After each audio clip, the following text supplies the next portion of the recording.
안녕하세요. 뉴스반장입니다. 자신의 부인을 살리기 위해 또 명태균 게이트를 덮기 위해 벌인 비상계엄 선포. 하지만 국힘당 무리들은 윤석열의 국가내란 사태가 결국 또 민주당 때문이랍니다. 이 오지는 정신승리는 대체 뭘까요? 미친 걸까요? 제정신입니까? 하루, 아니 반나절 만에 얼굴색 하나 바뀌지 않고 또 태세를 전환했는데요. 윤석열이 잘못한 건 맞지만 탄핵은 안 된다는 겁니다. 지난 1년의 사건을 통해서 저희가 얼마나 부족했는가라고 하는 것을 다시 한번 깨달았습니다. 저희가 윤석열 정부를 알리기 위해서 윤석열 정부가 어떤 성과를 내고 있고 어떤 의도를 가지고 있는지, 또 민주당이 얼마나 무도하게 굴고 있는지를 국민들에게 알리기 위해서 제대로 노력하지 못한 것이 결국 지난번에 계엄이라고 하는 있어서는 안 되는 일이 발생했던 것이 아닌가, 이런 생각을 했습니다. 그런 면에서 정말 스스로 반성하게 되고 또 통탄하게 됩니다. 한 정부가 임기 2년 반을 넘기는 지점에서 벌써 23번째 탄핵 소추를 당한다는 거, 이거는 역사상 있을 수 없는 전혀 무후한 일입니다. 이거 자체가 얼마나 야권이 무도한가라고 하는 것을 보여주는 것이다, 이렇게 얘기할 수 있을 것이고요.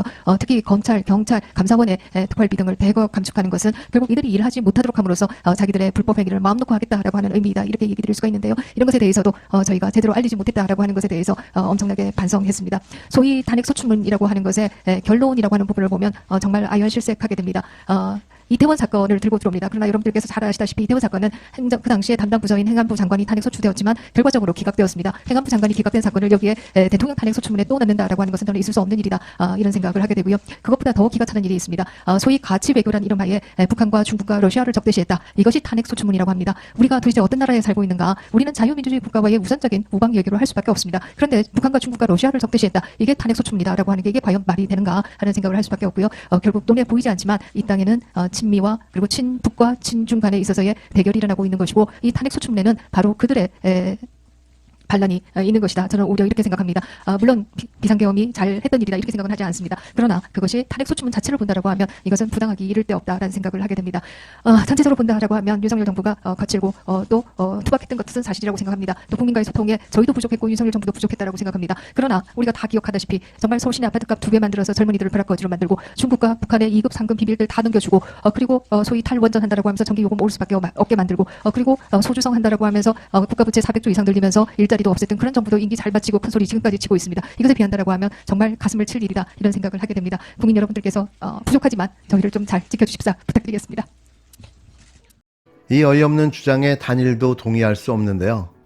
모든 탓을 민주당에게 돌리며 피의자 코스프레를 하고 나선 국힘당. 이제는 국민께 읍수하며 눈물을 참기름 짜듯 짜대기 시작했는데요. 역겹기까지 한 권력자 지키기가 실소를 자아내고 있는 거죠. 대통령실이 이번 비상계엄 사태에 대해서 국정 정상화를 위한 첫 조치였다라면서 처음으로 입장을 내놨습니다.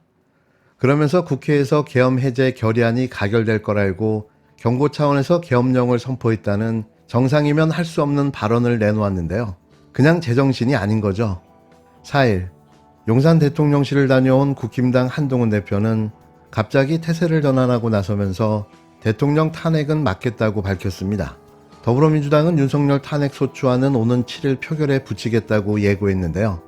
대통령실은 지난 3일 밤 비상계엄 선포에 대해 국정마비를 방치하고 방관하는 것보다 국정을 정상화하고 회복하기 위한 조치를 시도한 것이라고 밝혔습니다. 기습적인 심야 계엄에 대해선 국민 피해를 최소화하기 위한 것이었다면서 국회가 스스로 판단할 수 있도록 국회의원의 국회 출입을 막지 않았다고 주장했는데요. 아무리 생각해도 정상은 아닌 듯 싶습니다. 보고사항을 말씀드리겠습니다. 박찬대, 조국, 천하람, 윤종호, 용해인, 한창민 의원 등 191인으로부터 대통령 윤석열 탄핵 소추안이 12월 4일에 발의되었습니다. 국회는 5일 새벽 0시 48분 윤석열에 대한 탄핵 소추안을 본회의에 보고했는데요. 더불어민주당은 탄핵 소추안을 오는 7일 저녁 표결에 붙이는 방안을 우원식 국회의장과 협의를 거쳐 추진하기로 했습니다. 국힘당은 당론으로 탄핵 소추안에 반대를 표결하기로 결정했는데요. 국가내란죄를 획책한 내란 수괴를 탄핵하지 않겠다고 밝힌 겁니다. 계엄 선포 직후부터 국민과 함께 막겠다며 윤 대통령을 비판해온 한동훈 대표도 탄핵은 막어서겠다고 동조했는데요. 이랬다 저랬다 왔다 갔다 오락가락 해대는 한 대표는 분명 자신의 아킬레스건인 한동훈 특검법과 단계시판 사태를 딜하지 않았을까 생각됩니다. 다만 위헌적 계엄을 옹호하는 건 아니라며 윤 대통령의 탈당을 거듭 요구했는데요.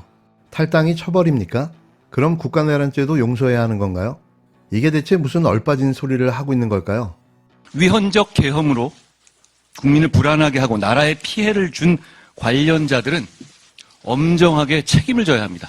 입법권과 사법권까지 완전히 장악한 절대 군주가 되려고 했던 것이 바로 이번 비상계엄 선포 친위 쿠데타 사건의 본질입니다. 더불어민주당은 이번 계엄을 친위 쿠데타라고 규정하면서 여당을 향해 탄핵안 찬성 동참을 요구했는데요. 국힘당 한동훈 대표를 향해서는 내란 동조 세력이 되지 말고 국민과 역사를 따라가야 한다고 압박했습니다. 그때그때 달라지는 한동훈식 정치쇼. 기회주의자가 살아있다면 이런 모습이 아닐까 싶은데요. 한 대표가 절대 정치를 하지 말아야 할 이유인 겁니다. 선관위에 왜 계엄군을 보냈을까? 아까 말씀을 드렸습니다. 국가기관 중에 계엄군이 직접 간 걸로 확인된 경우는 국회, 선관위 딱 두 곳입니다.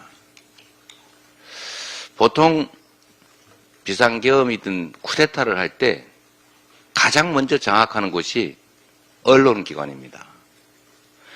그런데 KBS, MBC, SBS, JTBC 이런 데 다 놔두고 언론 비슷한 것 중에는 뉴스 공장이 유리했습니다. 이상하지 않습니까? 뉴스 공장이 메인 언론사입니까? 뭘 의미하는 걸까요?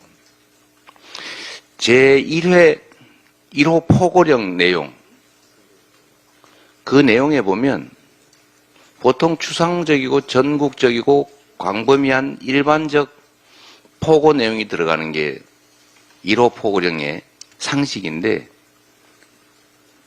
뜬금없이 의료계 얘기가 들어갔습니다.